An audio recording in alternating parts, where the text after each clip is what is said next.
Hello, everyone. Welcome to week 4. Kudos to you for making it this far. I know it has been tons of assignments and rapid speed time, so I hope you guys are finding the course insightful and enjoyable, and you've been taking care of yourselves to feel like you can truck through another academic week. So I'm really proud of all the work that you guys have been handing in. I actually um, we'll have all grades in by tomorrow for week 2, and then start by having all of your grades in by week 3 by this Sunday as well. So I will make sure you have enough feedback so that you can get your other assignments in effectively as well. So great, let's dive right on into your assignments due this week.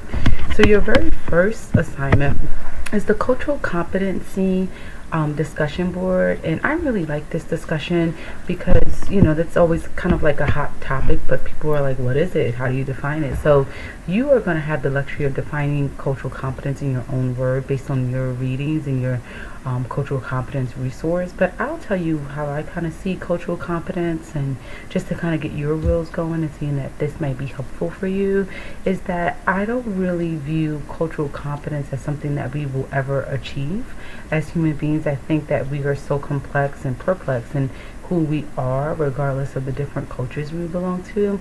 So I like to look at cultural competence as more cultural humility. That I am, really mindful of, not necessarily trying to place biases or stigmas on certain groups of people, because, even within those cultures, there's subcultures, and people are never, exactly how their traditions and their value systems may vary. So I'm always interested in how other people see cultural competence, but definitely being mindful of how people around you experience the world around them, right? And the way that they have been raised, and the way that they have been educated, and the way that they have been cared for, all really play a role in how competent we are with one another.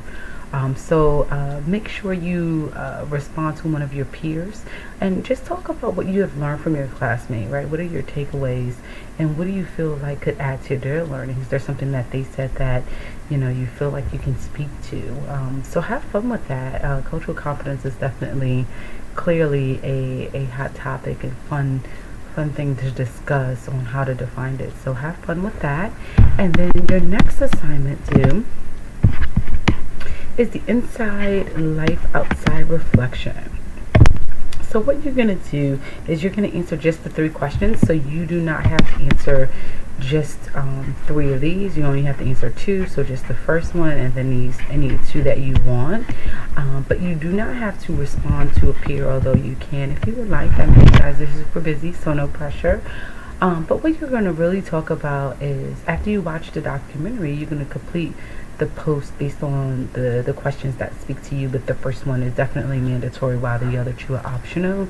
But the one question that I always like is, what steps would you as a social worker need to take in order to increase your cultural competency when working with this family?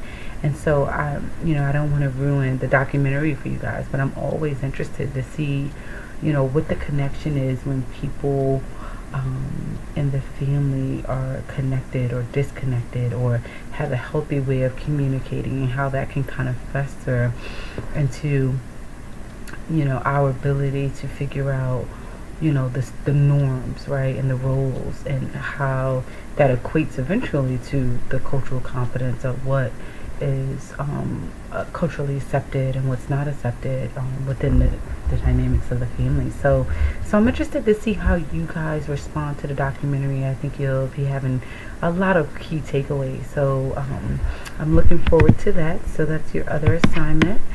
And then you have another post where you're going to talk about at least 2 principles that resonated with you from the James article, and what you feel like you want to do moving forward in your family work with your clients, and explain why these principles and how you will use them in your work with clients to be effective. And one of the key takeaways I always kind of find interesting is that you just really want allow people to have a voice, and just allow for their feelings to feel validated, because that creates a safe space.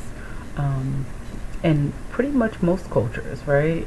Because when we feel validated and heard, then usually we're a little bit more receptive to working out problems. So that's just one of my takeaways. But feel free to see what some of your takeaways are. Your initial post is due this Thursday. And you do not have to respond to a peer, although you certainly can. So that is your other discussion posts. And so here are some of more of the meat and potatoes. So this is actually a really fun assignment. This is your family of origin theory paper that's due this Sunday by 11:59. And this is the video. I'm not going to play it because you guys can take a look at it, where you can use for APA format. I think you guys are definitely getting the hang of things, but I want you to be able to take a look at it, figure out where your strengths and maybe some weaknesses are, and just kind of fine tune them a little bit. And I've been giving really constructive feedback on any of your assignments that had to be in APA format, to make sure you guys feel confident enough to submit papers successfully. So take a look at my feedback, take a look at the video, make sure your APA formatting is strong. So in this origin paper, what you're going to do is actually look at one of the models. This is where the family theory grid comes into handy, right? So you're not like, oh my gosh, every week I have to look at this theory and kind of depict all of the interventions and the main concepts. But this is where it comes to light, because now you can use that as a resource to develop your paper, right? So you're going to need some additional resources, because you need at least 4. But at least that's a really great starting point, where you don't have to kind of read and do all the leg lifting initially. So if we did Bowen, we did communication. So take a look back at those and begin to talk about your own family and describe a problem, right? And so it might not be a problem today that you've experienced, but maybe there's a problem that you've had in the past with your family. And it could be anything communication related, it can be trauma related, it can be lack of communication. So anything that you see that definitely needed some remedy. And so you're going to then develop a hypothesis using the concepts of the family theory you choose. So if you use communication, right, and then you want to talk about what your hypothesis about the causes of the issue of the problem in your family, right? So Bowen and communication would say that sometimes it's the triangulation or it's the lack of communication. So looking at all of your headers, just kind of answering the each header with detailed responses. And what you want to do is you want to make sure that your paper has your headings on the left side. I know many of you guys got used to writing them in the middle, but they should all be written on the left side of your paper. And you want to really make sure that you have an introduction and a conclusion. You don't want to just start your paper with the problem description and close it out with the reflection of process. You want some fluidity to it. You want to make sure that it's really strong. It has to be 6 to 7 double-spaced pages. So that doesn't include the reference page or the title page. But you guys can certainly do it. I would definitely start with looking at your resources first, and then kind of picking out important information, and then developing your headings to organize and outline for your paper. But have fun with it. The great thing is that it's personalized for you, but there is some theory and research to it. Using what you find. So if you want to take communication, you can pull from maybe 2 or 3 resources and look for another one on your own. It's totally up to you. But feel free to use the resources that are provided as well, so you don't have to do extra work. So that assignment is due at 11:59, and then you have your final genogram due. And so it really is just very simple, very similar to what you've done before. I'm just gonna pull up the rubric for you. So it's the very much same outline, the same 3 generations, but you want to make sure that you use as many symbols as you can. I know, trying to make it nice, clean cut. making sure that it's neat. Sometimes it does help to kind of figure out what's going to be best for you.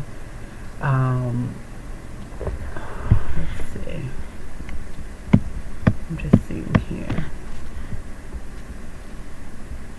So, this right here says that, easy to follow, includes title and key. Genogram is hand-drawn, not computer generated.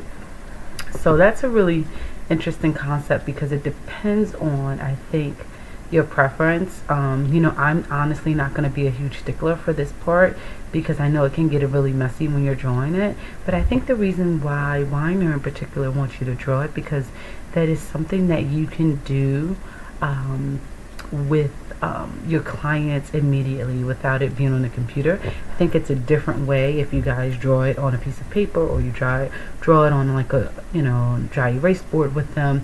I think they want you to get that hands-on experience. So I'm okay with either or. I will not take off points if you decided to have it computer generated, but just know that if you want to get good practice with it, you want to hand draw it, okay? And then you can scan and upload it. But those are your assignments for this week. I know it's a lot of leg lifting, but I'm here to support. Please feel free to reach out with questions. I'll try to get those assignments into you as quickly as possible, and I hope you guys have a great week. I'll be in touch. Bye-bye.